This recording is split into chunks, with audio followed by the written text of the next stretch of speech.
बिस्मिल्लाह बिस्मिल्लाह इन्नल हम्दुलिल्लाह नहमदुहु व नस्तईनुहु व नस्तगफिरुहु व नऊज़ु बिल्लाहि मिन शुरूरि अनफुसिना व मिन सय्यिआति अअमालिना मन यहदिल्लाहु फला मुदिल्ल लहु व मन युद्लिल फला हादिय लहु व अशहदु अन ला इलाहा इल्लल्लाहु वहदहु ला शरीका लहु व अशहदु अन्ना मुहम्मदन अब्दुहु व रसूलुहु अम्मा बाद फइन्न खैरल हदीसि किताबुल्लाह व खैरल हदी मुहम्मदिन सल्लल्लाहु अलैहि वसल्लम वशर्रुल उमूरि मुहदसातुहा व कुल्लु मुहदसातिन बिदअह व कुल्लु बिदअतिन दलाला व कुल्लु दलालातिन फिन्नार। अस्सलामु आलाइकुम व राहमातुल्लाहि व बाराकातुहू। আমরা তাকলিদ নিয়ে আলোচনা মোটামুটি শেষ করে ফেলছি।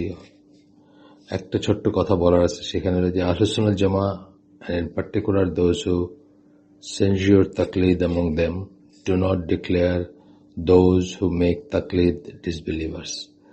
আহলুস সুন্নাহ জামা in general আর particularly বলতেছেন যে যারা তাকলিদটাকে অপছন্দ করেন বা তাকলিদটাকে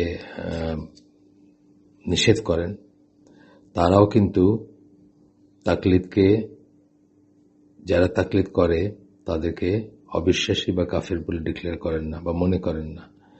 এটা এই জন্য যে তাকলিদ ইটসেলফ ইজ একটা অপছন্দনীয় জিনিস, কিন্তু এটা করা মানে কুফর করলো তা না। কিন্তু যে কুফর করতেছে তাকে যদি কেউ অন্ধভাবে অনুকরণ করে তাহলে সেও কুফরে জড়িত হবে, সেটা আলাদা কথা। কিন্তু জেনারেলি একজন আলেমকে অথবা একজন ইমামকে বা একজন কাউকে তাকলিদ করাটা দোষণীয়, কিন্তু এটা কুফর পর্যায়ের না। এটা বোঝার ব্যাপার আছে, কি ফলো করতেছেন তার উপর ডিপেন্ড করবে, বা যাকে ফলো করতেছেন কিসে তাকে ফলো করতেছেন, কেউ মানে তাকলিদটা কি ব্যাপারে করতেছেন। এখন ধরেন যে মাজার পূজারি, যে মাজার পূজা করে সেরকম একজন আলেম বুজুর্গ পীর, তাকে ওই মাজার পূজাতে যদি কেউ অন্ধ অনুকরণ করে তাকলিদ করে তাইলে সেও কুফর করলো বা সেও শিরকে জড়িত হলো।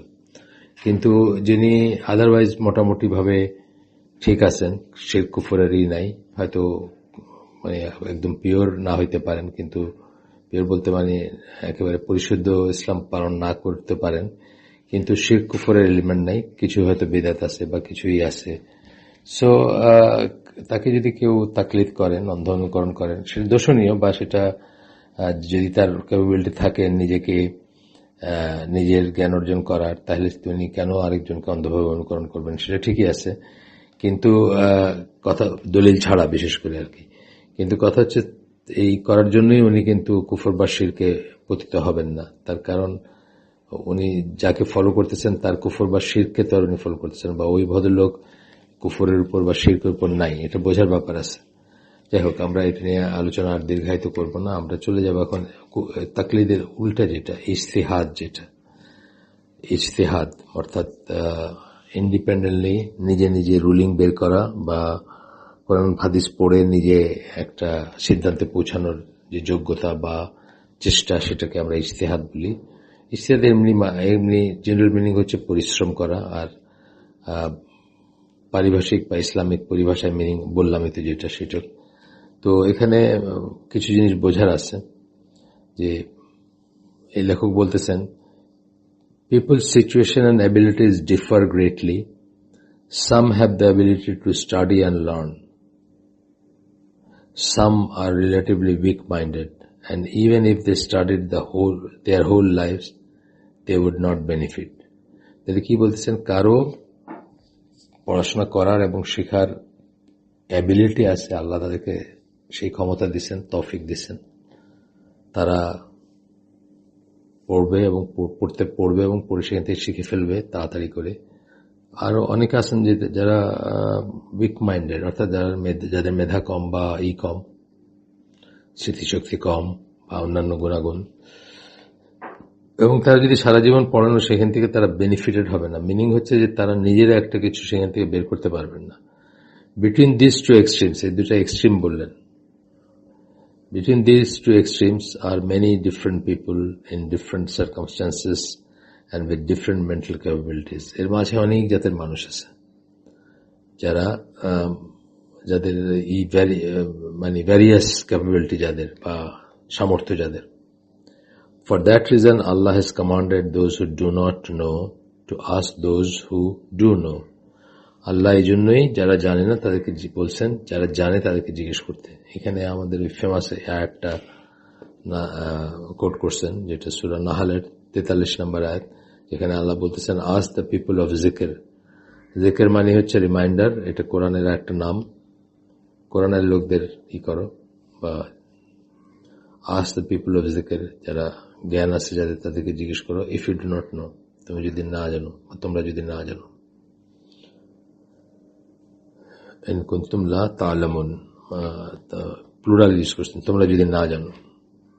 আচ্ছা, এরপরে নেক্সট কথাটা আসতেছে যে আল্লাহ একটা গ্রুপকে চাইছেন যারা সবসময় একটা সমষ্টি, একটা গোটা জনগণকে চান নাই, গোটা জনগণকে আদেশও করেন নাই, কিন্তু বলছেন তোমাদের ভিতরে একটা দল থাকবে যারা এই কাজগুলো করতে থাকবে। তো এটা সূরা তওবার 122 নম্বর আয়াতে আসতেছে, if a contingent from every expedition remain behind, they could devote themselves to studies in religion and admonish the people when they return to them. যদি একটা কমিউনিটির ভিতরে সবাই জিহাদে যাবে না, না গিয়ে যারা মেধাবী, যারা জ্ঞানী, যারা গবেষণা করতে পারেন, তাদের একটা দল থেকে যাবে পিছনে, এবং তারা দিনের পড়াশোনা করবে। and admonish the people when they return to them, এবং যখন যুদ্ধ থেকে আবার ফিরে আসবে, যারা যাবে জিহাদে যাবে বা ফিরে আসবে, তাদেরকে তখন নসিহা করতে পারবেন বা তাদেরকে অ্যাডভাইস দিতে পারবেন, তাদেরকে দিক নির্দেশনা দিতে পারবেন। that thus they may learn to guard themselves against evils, যেন তারা নিজেদেরকে অনিষ্ট বা খারাপ জিনিস এর এগেনস্টে সুরক্ষা করতে পারে। এই আয়াতটা একটা দলিল যে সবাই জিহাদে যাওয়াটা মাস্ট না আর কি। এই আয়াত থেকে স্কলাররা বলেন যে সবার জন্য যে কোনো একটা সিচুয়েশনে সবাই জিহাদে যাওয়াটা মাস্ট না। একটা দল তারা থেকে যেতে পারেন বা থাকতে পারেন। আচ্ছা, যাই হোক, সেটা আমাদের আজকের বিচার্য বিষয় না বা আলোচ্য বিষয় না। এরপরে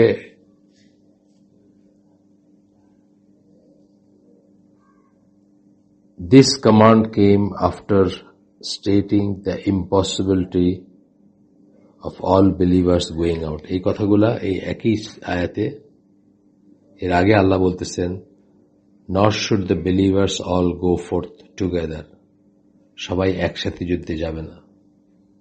এই কথা this command came after stating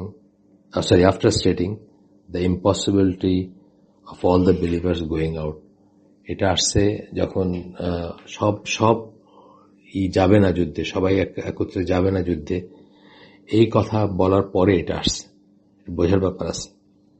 তো এখানে আমরা যেটা বুঝবো যে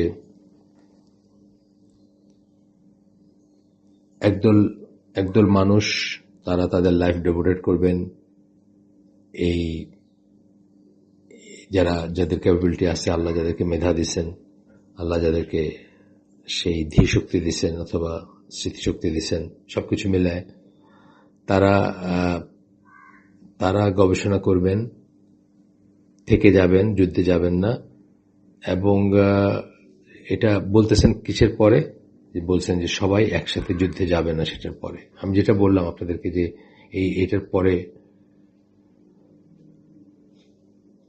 এটার পরে আপনার অনেক স্কলার বলছেন যে সবাই যুদ্ধে যাওয়াটা আর মাস্ট না, অর্থাৎ এমন কোন সিচুয়েশন যখন সত্যি একটা যুদ্ধের প্রয়োজন হয়ে পড়ে তখনও সবাই যাবে না, এরা পিছনে থেকে যাবে। আচ্ছা, এখানে আপনার the practice of early scholars of this nation from the time of companions and afterwards was in accord with this command. এবং তারপরে যারা সাহাবীদের পরে যারা আসছেন তারা এই কমান্ড মেনে, সূরা তবার আয়াত, এই কমান্ড মদিনা পিরিয়ডের শেষের দিকের বলতে পারেন, বা শেষ হাফের, মদিনা পিরিয়ডকে যদি দুই ভাগে বিভক্ত করি তাহলে শেষ হাফেরই বলতে পারে, যে এইগুলো আছে, তাবুকের যুদ্ধের কথা আছে বা আরো অন্যান্য ইনসিডেন্টস আছে।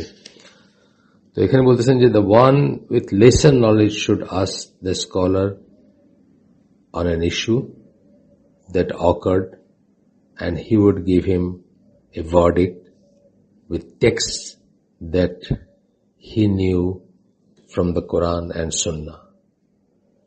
আচ্ছা, এটা একটা কোটেশন দিতেছেন শাওকানির লেখা একটা বই থেকে কোটেশন দিচ্ছেন, ইমাম শাওকানি তার লেখা বই থেকে, যে এরপর থেকে মানে এই আয়াত নাজিল হওয়ার পর থেকে যে পরবর্তী স্কলাররা এই আয়াতের ইটা ফলো করছেন, এই আয়াতে যা বলা হয়েছে সবাই একসাথে যাবে না, গবেষণা করবে একটা দল ইত্যাদি। তো এরপরে সকালের লেখাটা বলতেছেন the one with lesser knowledge should ask the scholar on an issue that occurred and he would give him verdict with texts that he knew from the Quran and Sunnah. যার কম নলেজ, এটা কিন্তু আপনি এমনি বুঝবেন যে ধরেন আমরা যেসব আলেমদের সাথে উঠা বসা করি তাদের সাথে তো আরো তালেবুল ইলম বা আরো একটু মাঝারি গ্রেডের আলেমরাও উঠা বসা করেন। তো তারা দেখবেন যে তাদের প্রেজেন্সে হয়তো জিজ্ঞেস করবেন তাদেরকে, বা তাদের প্রেজেন্সে তারা একটা মতামত দিবেন না, তারা ওয়েট করবেন যে তাদের সিনিয়র স্কলাররা কি বলেন। এটা খুব কমন একটা প্র্যাকটিস, এমনিতে বোঝা যায়। The one with lesser knowledge, যার কম জ্ঞান, উনি কি করবেন, would ask the scholar on an issue, কোন একটা ইস্যু তাকে জিজ্ঞেস করবেন, একজন স্কলারকে জিজ্ঞেস করবেন, that occurred, যেটা আসছে, সামনে আসছে, and he would give him a verdict, এবং স্কলার কি করবেন, তাকে একটা ফতোয়া দিবেন বা একটা ভার্ডিক্ট দিবেন বা একটা রুলিং দিবেন with text that he knew from the Quran and Sunnah, কোরআন এবং সুন্নাহর যে নস বা টেক্সট আছে তার আলোকে দিবেন। আচ্ছা, এখানে বলতেছেন শেষ করছেন কোটেশনটা, এটা ছিল শাওকানির কথা। তারপরে বলতেছেন for that reason a group of the companions became famous for giving many religious verdicts due to their prominent positions and deep knowledge in understanding the Quran and Sunnah. সেই জন্যই এক গ্রুপ অফ সাহাবী ছিলেন যারা famous, কিসের জন্য, কোন একটা ব্যাপারে রুলিং দেওয়ার জন্য, কোন একটা ব্যাপারে ফতোয়া দেওয়ার জন্য বা কোন একটা দিক নির্দেশনা দেওয়ার জন্য, যাদের খুব ডিপ ছিল, যাদের জ্ঞানটা খুব গভীর ছিল। এখানে কোটেশন দিয়েছেন, বা কোটেশন না মানে রেফারেন্স দিয়েছেন, কার কোথায় বললেন, ইবনুল কাইয়িমের একটা বই থেকে বললেন এই কথাটা। দিস ইজ অ্যান এগ্রিড আপন ম্যাটার, এটা একটা এমনটা বিষয় যেটা এগ্রিড আপন মানে যেটার উপরে ইজমা হয়েছে, যে অথবা যেটা সবাই মেনে নিছেন, যেটা কোনো সমস্যা না। দিস ইজ অ্যান এগ্রিড আপন ম্যাটার বললেন। তারপর বলতেছেন ইবন আব্দুল বার, একজন মালিকি স্কলার ছিলেন বড়, উনি বলতেছেন the scholars do not differ on the point that the মাসেস must follow there scholars. এই পয়েন্টে আলেমদের কোনো দ্বিমত নাই যে গণসাধারণ যারা, তারা তাদের স্কলার যাকে মানেন বা যাকে আলেম মানেন তাকে ফলো করবেন। অর্থাৎ এটাও তো একটা তাকলিদ, আসলে মেক তাকলিদ ফর, এটা এক ধরনের তাকলিদ না যে স্কলারকে ফলো করবেন। They are the ones meant in the verse or meant by the verse, এরাই হচ্ছেন তারা যাদেরকে এই আয়াতে বলা হয়েছে ask the people of the reminder if you know not. সূরা নাহলের যে আয়াতটা আমরা পড়লাম 43 নম্বর আয়াত, তোমরা যদি না জানো তবে যারা জানে বা জিকিরের লোক যারা জানে তাদেরকে জিজ্ঞেস করো, বা কোরআনের লোক যারা কোরআনের জ্ঞান আছে তাদেরকে জিজ্ঞেস করো। এদের কথাই বলা হয়েছে, মানে মাসেস যারা, মানে গণসাধারণ তাদেরকে বলা হয়েছে, তাদের কথাই মেনশন করা হয়েছে এই আয়াতে। এবং এটা মানে এগ্রিড আপন, বা এটার উপরে স্কলারদের কোনো দ্বিমত নাই, যে জানে না সে যে জানে তাকে জিজ্ঞেস করবে। আচ্ছা, those scholars who are very strict regarding the matter of taqlid such as Ibn Abdul Bar, Ibn Hazm, Ibn al-Qayyim, al-Shawkani and others. বললেন যে those scholars who were very strict, এরা ছিলেন খুব স্ট্রিক্ট। কারা? যাদের নাম বললাম। এই আগে কথাটা যিনি বলছেন তিনিও খুব স্ট্রিক্ট ছিলেন তাকলিদের ব্যাপারে, তাকলিদকে অপছন্দ করতেন। কিন্তু গণসাধারণ তাদের স্কলারকে জিজ্ঞেস করবে এবং সেই মতো কাজ করবে, এটা ঠিক আছে, এটা এগ্রেড আপন। যে জানে না সে যে জানে তাকে জিজ্ঞেস করবে,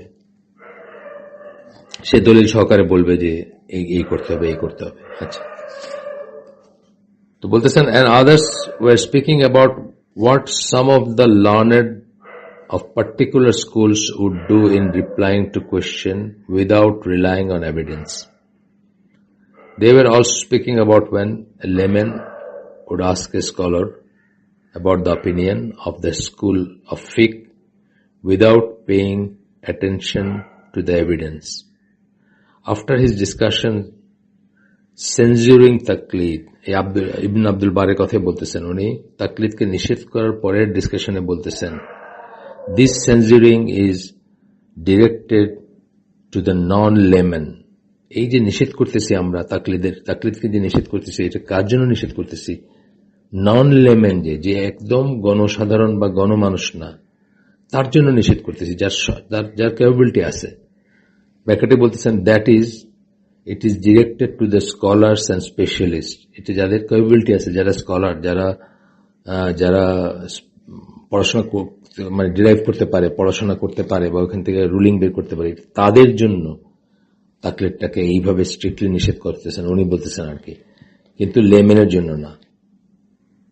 তারপর বলতেছেন the masses bracketed non-scholars must make taklid of its scholars when any new occasion arises.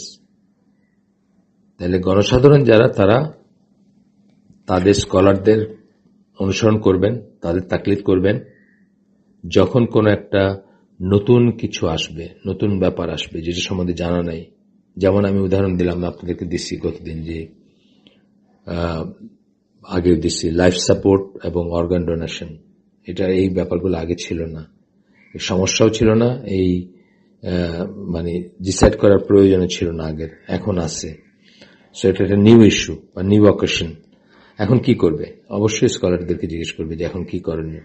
তো উনি বলতেছেন, আবার পড়িয়েছেন ওনার কথাগুলা, উনি বলতেছেন ইবন আব্দুল বার বা ইবন আব্দুল বার, শুদ্ধভাবে বললে ইবন আব্দুল বার বলতে হবে। আচ্ছা, যাই হোক। তো এখানে কি বলতেছেন যে, আবার পড়ি কথাটা, must make taklid of the scholars when any new occasion arises, as it will not be clear to them wherein lie the proofs. কেননা তাদের কাছে এটা পরিষ্কার হবে না, গণসাধারণের কাছে, যে এই জিনিসটার প্রুফটা কোথায়। এই যে বললেন যে লাইফ সাপোর্ট এই অবস্থায় খুলে ফেলা যাবে, অথবা এই কন্ডিশনের আন্ডারে অর্গান ডোনেট করা যাবে, এটার দলিলটা কোথায়, কি ঘেটে বাইর করছেন বা কোথা থেকে আসছে, সেটা হয়তো গণসাধারণ জানবে না। Due to their lack of understanding, they will not be able to reach that knowledge. তাদের বুঝ যেহেতু কম, তাদের মেধা কম, তাদের পড়াশোনা কম, তারা ওই পর্যায়ে পৌঁছাতে পারবে না যে নিজেই বুঝবে যে এইখান থেকে এই রুলিংটা নিতে হবে বা এইখান থেকে এটা আসছে। That is because knowledge is of different levels. এটা এই জন্য যে মানুষের ভিতরে নলেজের ডিফারেন্ট লেভেল হয়। One cannot reach its highest level until one attains its lower levels. যদি শুরু থেকে একটা প্রসিডিউর ফলো না করে, তাহলে চট করে একটা হায়ার লেভেলের কিছুতে যাইতে পারবে না। তারপরে বলতেছেন, this is in fact the barrier between the মাসেস and seeking proof. এটাই হচ্ছে এই যে যাইতে পারবে না, কারণ তার আগের ব্যাকগ্রাউন্ড নাই, তার আগের পড়াশোনা নাই, এটাই হচ্ছে ব্যারিয়ার বা একটা বাধা। কিসের ভিতরে? সাধারণ মানুষ এর প্রমাণ খুঁজে বের করার ভিতরে। সাধারণ মানুষ চাইলেও প্রমাণটা খুঁজে বের করতে পারবে না বা দলিলটা খুঁজে বের করতে পারবে না। এর ভিতরে বাধা হচ্ছে ল্যাক অফ নলেজ, যেটা তার সে লোয়ার লেভেলগুলো ক্রস করে আসে নাই। সেই জন্য খুব সিম্পল ধরেন, মানে এই সিগারেট একসময় মাকরু ছিল, এখন হারাম ধরেন স্কলাররা। এই যে প্রুফটা কোত্থেকে, কেন মাকরু ধরছিলেন, কেন কেন এখন সেই একই জিনিসকে হারাম বলতেছেন, এই যে দলিলটা যেখান থেকে নিছেন সেটা কিন্তু সাধারণ মানুষ বুঝবে না। একসময় জানতাম না আমরা যে সিগারেট কিলস, সিগারেট খেলে মানুষ হত্যা করে, নিজেকে হত্যা করার সামিল, তিলে তিলে হত্যা করে বা যাই হোক, সিগারেট কিলস, এটা একসময় আমরা জানতাম না। তো তখন স্কলাররা এটাকে অপছন্দনীয়, অপচয়, গন্ধ, দুর্গন্ধ ইত্যাদি কারণে মাকরু বলছেন। কিন্তু যখন সায়েন্স বা মেডিকেল সায়েন্স বলছে যে সিগারেটের কোনো বেনিফিট নাই, বরং ইট কিলস, তিলে তিলে একজন মানুষকে মেরে ফেলে, তখন স্কলাররা শরিয়ার আরেকটা বিধান এখানে অ্যাপ্লাই করছেন যে কোনো মানুষের জন্য জায়েজ নাই যে সে নিজেকে হত্যা করবে অথবা যা কিছু হার্মফুল, এইভাবে হার্মফুল জীবনের জন্য, সেটা হারাম হবে, সেই কারণে হারাম বলছেন তারা। তো কথা হচ্ছে যে শরিয়ার এই ভ্যারিয়াস রুলিংগুলো পড়েই নাই, কখনো এগুলোর ভিতর দিয়ে যায় নাই, যে যেটা যেটা অপচয়, যেটা দুর্গন্ধ, সেটা মাকরু, সেটার পর্যায়টা কি, যেটা যেটা হত্যা করে বা যেটা জীবন হরণ করে সেটার পর্যায়টা কি, এগুলো নিয়ে যার কোনো পড়াশোনার ব্যাকগ্রাউন্ডে নাই, সে তো এটা ডিসাইড করতে পারতো না। একটু উদাহরণ দিলাম জাস্ট রিয়েল লাইফ থেকে আর কি। আচ্ছা, এখানে ইবন আব্দুল বার বা ইবন আব্দুল বার, এনারা আব্দুল লেখছেন যদিও, বাট আব্দুল বার হবে অ্যাকচুয়ালি, কারেক্টলি বলতে গেলে। ইবন আব্দুল বারের এটা শেষ হয়েছে এখানে, যে কোটেশনটা আমরা পড়তেছিলাম সেটা শেষ। এরপরে বলতেছেন ইবন হাজম আরেকজন স্ট্রিক্ট, তাকলিদের ব্যাপারে স্ট্রিক্ট, মানে তাকলিদকে অপছন্দ করতেন খুব, অন্ধ অনুকরণ কেউ কার করুক এটাকে অপছন্দ করতেন, জেনারেলি অপছন্দ নেই, ঠিক আছে, বাট এটার ব্যাপারে খুব স্ট্রিক্ট স্কলারদের কথা বলতেছেন এখন, যারা বেশি স্ট্রিক্ট ছিলেন। ইবন হাজম বলেন, we do not object to people asking the scholars for religious verdicts. আমরা সাধারণ মানুষ স্কলারদেরকে একটা ফতোয়ার জন্য জিজ্ঞেস করবো, এটাকে আমরা অবজেক্ট করি না বা এটাকে আমরা আপত্তি করি না। What we object to is their taking the statement without any proof to support it, without the scholar referring to any text of the Quran and Sunnah. আমরা যেটা অপোজ করি সেটা হচ্ছে যে একজন স্কলার কোনো প্রমাণ ছাড়া বা কোরআন সুন্নাহর কোনো রেফারেন্স ছাড়া কোনো একটা কিছু বলে দিলেন, যেটা পীর ফকির বা এই মুরিদ এই শ্রেণীতে চলে আর কি। আপনার মানে পীর বলছেন এটা শিরদার, যার কোনো কিছু দরকার নাই, দেখার দরকার নাই, জানার দরকার নেই, জিজ্ঞেস করার দরকার নেই, জিজ্ঞেস করা বেয়াদবি, যাচ্ছে এটা রেফারেন্সটা কি। আপনার দেখবেন যে আমাদের এখানে অনেক সময় কি রেফারেন্স সহকারে বলবেন, এইভাবে প্রশ্নই করে আমাদের হালাকাগুলাতে।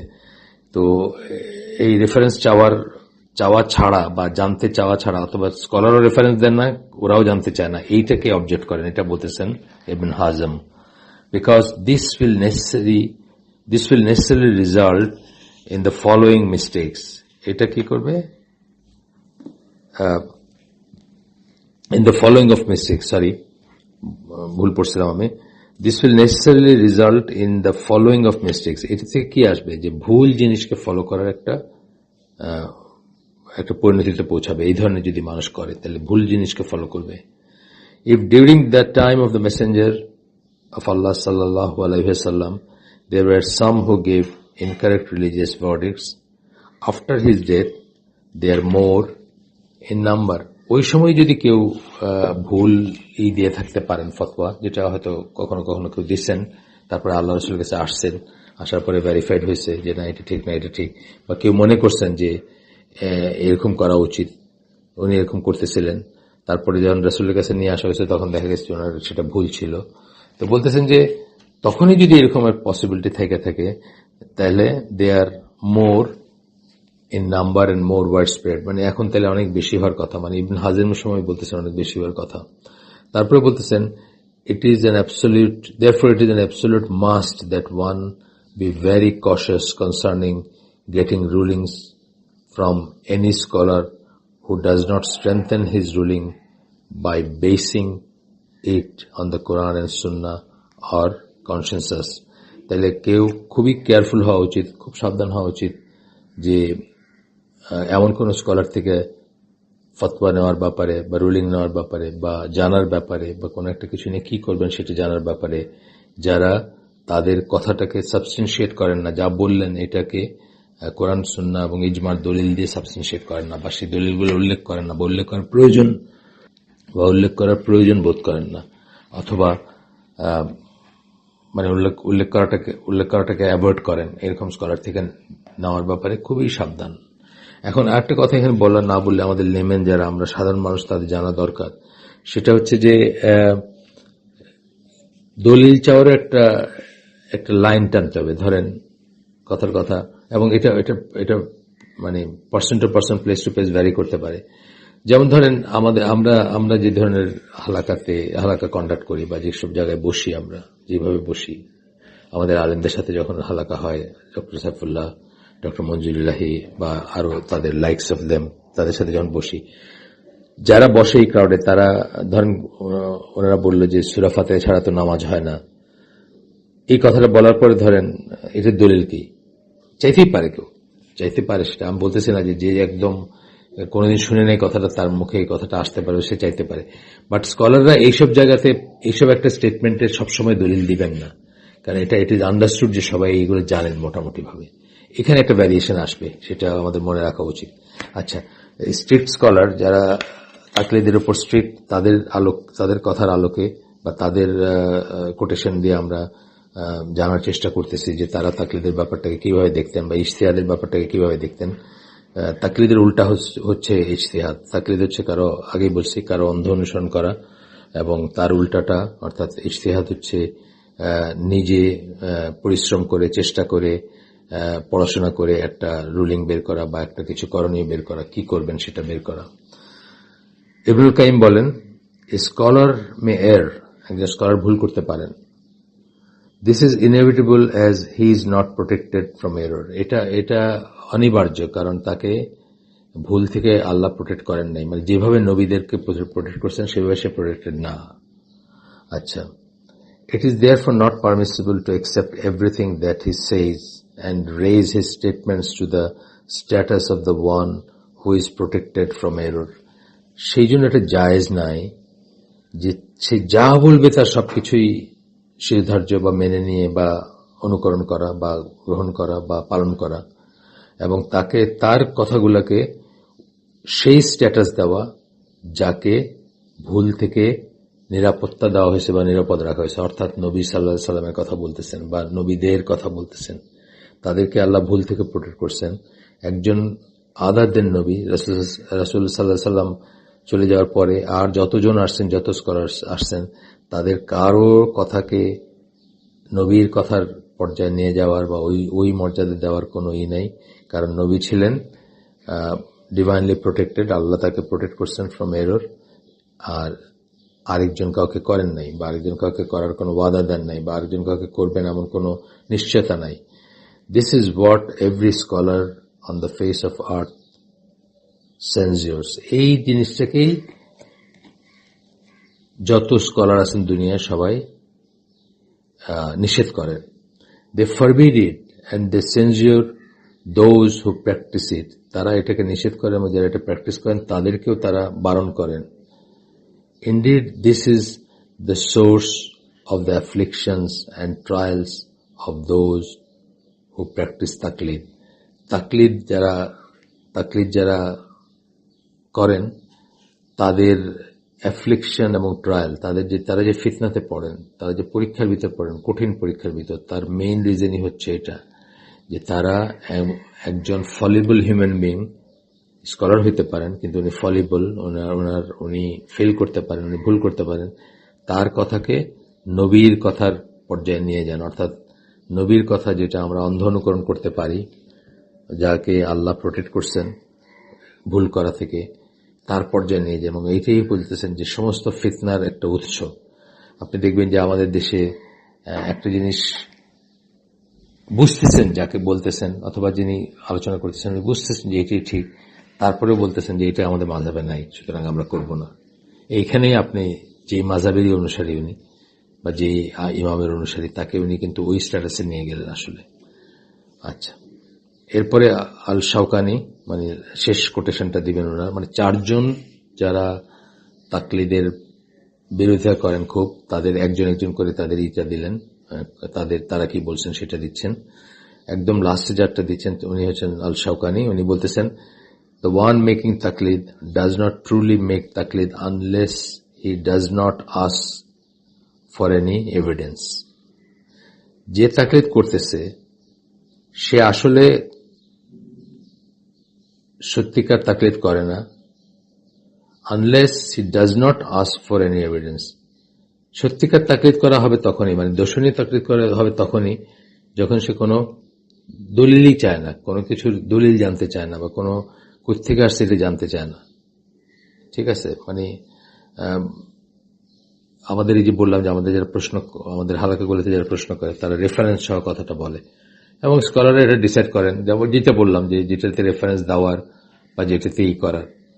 এখন যেটা উদাহরণ দিলাম আপনাদেরকে যে সূরা ফাতিহা ছাড়া সালাত হয় না, এটার এভিডেন্স হয়তো ওনারা সবসময় দিবেন না, কিন্তু কেউ যদি চায়, সত্যি যদি কেউ চায়, কেউ যদি সত্যি না জেনে থাকে, ওনারা এজিউম করেন যে এটা হয়তো সবাই জানবে, কিন্তু যদি সত্যি কেউ না জেনে থাকে, কেউ জানতে চায়, তাহলে তাকে বলতে হবে এবং তাকে পুরস্কার করা উচিত, এবং সে ঠিক কাজটাই করে, এবং সেটা তাকলিদ না। যদি সে দলিল সহকারে জানতে চায়, সেটা তাকলিদ না।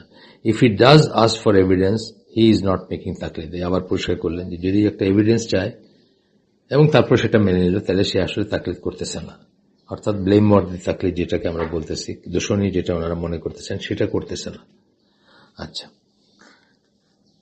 এই চারজনের দলিল দেওয়ার পরে, বা চারজনের দলিল ঠিক না, চারজনের কোটেশন দেওয়ার পরে, বা চারজন কি বলছেন তাকলিদ নিয়ে সেটা বলার পরে, তারপরে আপনার বলতেছেন when they censored তাকলিদ, যখন তারা তাকলিদকে নিষেধ করছেন, they were not demanding that everyone make ijtihad in understanding the text and deriving rulings from them. তাকলিদকে তারা নিষেধ করতেছেন বা অপছন্দ করতেছেন, কিন্তু এট দ্য সেম টাইম তারা এই দাবি করতেছেন না যে প্রত্যেককে ইজতিহাদ করতে হবে, অর্থাৎ নিজে নিজে একটা মানে বই খুলে, কিতাব খুলে, হাদিস খুলে নিজে নিজে ওখান থেকে একটা রুলিংই করতে হবে। ইজতিহাদ in understanding the text and deriving rulings from them, এটাও কিন্তু তারা বলতেছেন না। দে নো দ্যাট দ্য মুজতাহিদিন are a particular class of people, তারা জানেন যে মুজতাহিদ সবাই হইতে পারবে না, তারা হচ্ছে একটা পার্টিকুলার ক্লাস অফ পিপল, যাদেরকে আল্লাহ নিয়ামত দিচ্ছেন, যাদেরকে আল্লাহ দয়া করছেন, তারা ফ্রম অ্যামং দ্য নেশন, জাতির ভিতর থেকে সবাই মুজতাহিদ হবে না, একটা পার্টিকুলার গ্রুপ অফ পিপল হবে। For that reason they laid down conditions for a মুজতাহিদ, এই জন্য তারা কে মুজতাহিদ হবে, কে হইতে পারবে না, বা কাকে মুজতাহিদ মনে করা যাবে, কাকে করা যাবে না, সেটার জন্য কিছু কন্ডিশন দিচ্ছেন তারা। If they believe that everyone was obliged to make ijtihad, তারা যদি মনে করতেন, এই যে চারজন স্কলারের কথা বললেন যারা খুব স্ট্রিক্ট তাকলিদের এগেইনস্টে, তারা যদি মনে করতেন যে সবাই কর্তব্য বা সবার উপর ওয়াজিব ইজতিহাদ করা, they would not have stated those conditions, তারা সেই সমস্ত কন্ডিশন দিতেন না। The prohibition of taklid does not necessarily imply the order to make ijtihad. তাকলিদ নিষেধ করা মানে ইজতিহাদের আদেশ দিচ্ছেন বা রিকমেন্ড করতেছেন তা না সবাইকে।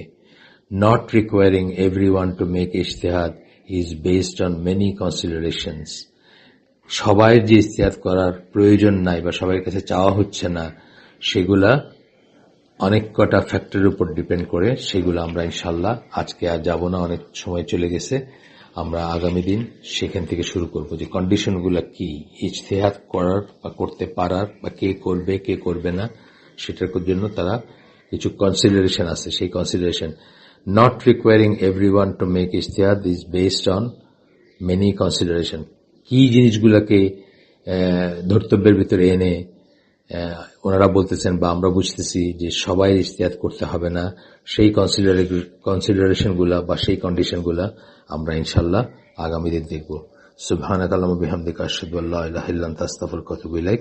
আমরা যে শুনলাম তার ভিতরে ভালো কিছু শুনে থাকলে সমস্ত প্রশংসা আল্লাহর, খারাপ কিছু শুনে থাকলে সমস্ত ব্যর্থতা আমার, এবং সেটা শয়তানের তরফ থেকে। আমরা যা ভালো শুনলাম তা যেন আমল করতে পারি, আল্লাহ আমাদেরকে তৌফিক দেন। আসসালামু আলাইকুম ওয়া রাহমাতুল্লাহি ওয়া বারাকাতুহু।